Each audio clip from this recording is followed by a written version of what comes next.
Hello. Well, I guess I can start by saying uh, my neurodiversity is such that if I don't do what I need to do right when I think about doing it, it may never get done. So I'm doing this video with an avatar because I'm having a bad hair day, and if I don't do it now, it will never get done. So here goes. Um, I am an accidental Unitarian Universalist. So let me explain why I'm an accidental UU. I had a friend who was telling me um, how great this church that they were going to was, and how it was so open to all these different religions, and it wasn't necessarily Christian.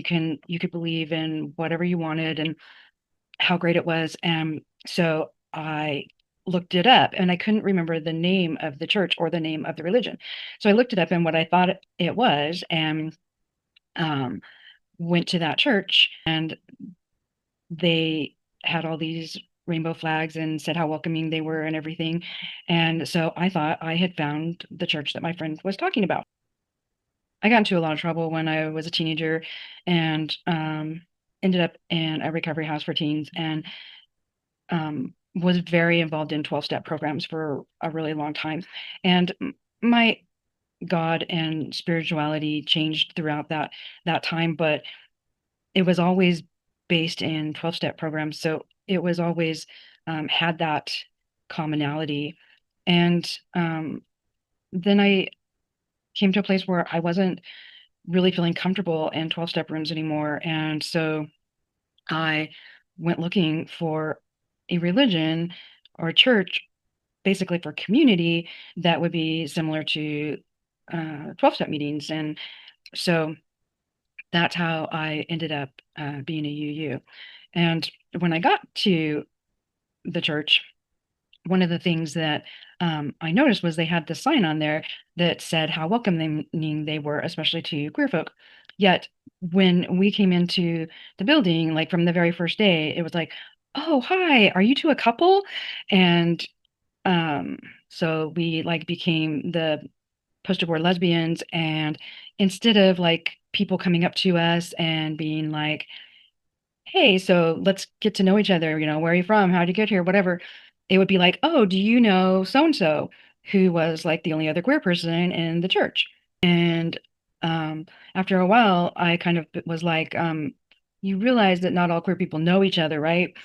And so I got this stuck in my head, and I can be stubborn like this, that they said that they were a welcoming congregation.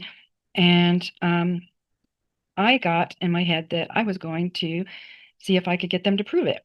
And that meant going through a lot of changes. And what was once a church with one trans person and a lesbian couple is now a church that has a large queer affinity group and is maybe a third queer. And that in part had to do with my stubbornness and my unwillingness to just step away and not claim my space in the church. I think social justice is really the honest um, spirituality that I claim, and what my spirituality is really.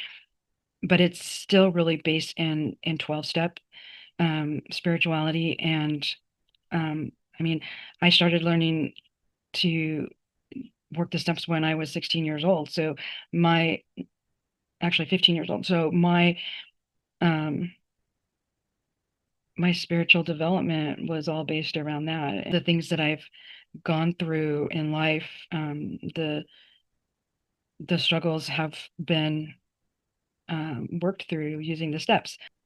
That's kind of where my spirituality still lies.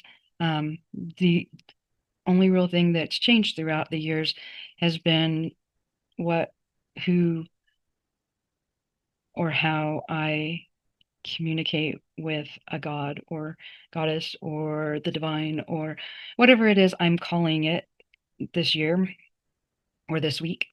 Um, I think also humor is my spirituality. So, in case you didn't get any of that in this little message, um, I'm also a one on the Enneagram, which, if you know anything about them, like that explains a lot too about why I wanted to push my way into the church and own my spot.